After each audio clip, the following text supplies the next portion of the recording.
follow this format. If you have a better one, please go for that, and even comment down below if you have a good format of writing a LinkedIn summary. As far as I see it, this is kind of a story that you can build.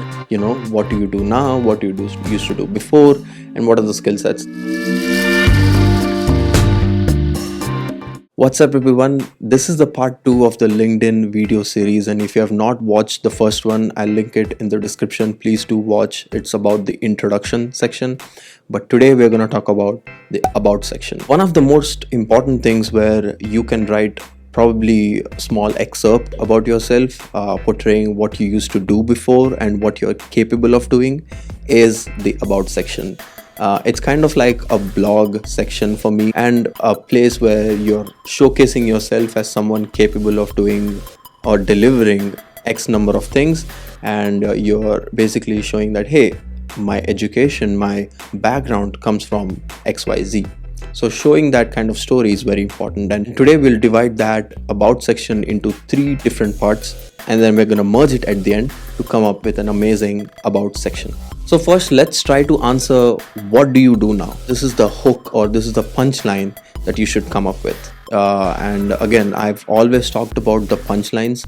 No one gives 2 cents about you unless and until you portray yourself, you sell yourself over here and anywhere in this world, right? So first one is, what do you do now? So let's say you're a fresher who's looking for opportunities, right? So how your hook should start with, and this is a basic example, you can build off of it, but the first way of how I can think of as a fresher, as you can see this as, okay, a data expert or a data enthusiast who is specialized in deriving insights and driving business decisions using data. This is something very general, but also I see it as something more impactful. So if you guys can see in my summary, I have written, okay, a data expert or data enthusiast who is making $1 million decisions in Amazon. The next one is what you used to do. So for me, as a person who has got some experience, I can write, okay, I got my experience from Dow Jones, where I used to work on marketing data analytics, where I used to derive insights using some metrics like click rate and stuff like that. So let's say you are a fresher and you want to write about what you used to do. So you can write something like, my analysis experience comes from my education from Northeastern University.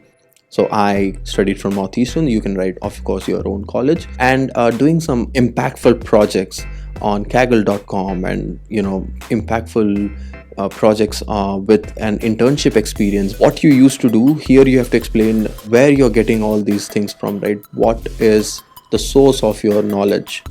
And the last one, but not at all the least, the skill set. So as you guys can see over here, I have written down my core competencies, my most important skill sets that I wanted to showcase. And you can break it down by, let's say, coding skills, business skills, and then of course soft skills as well, if you want to write that's more generic, which is not relevant to most of the jobs, but still you can choose to write it down.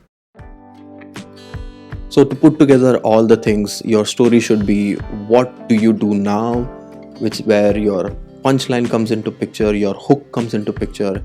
Second one is what you used to do before, where you should talk about where your source of knowledge comes from, what were the different experiences that you used to do before. And last one is skill sets. What skill sets do you have in order to do whatever you do right now and even before. So my last comment on the about section is, try to always come up with a hook in the start, and try to support that using a number. So a hook will obviously, a punchline will obviously keep the person reading. It will compel them to read through your section. So that's it on the about section, and if you have not checked the introduction section, please, I recommend you guys to go back to the first video and take a look. Try to be more creative.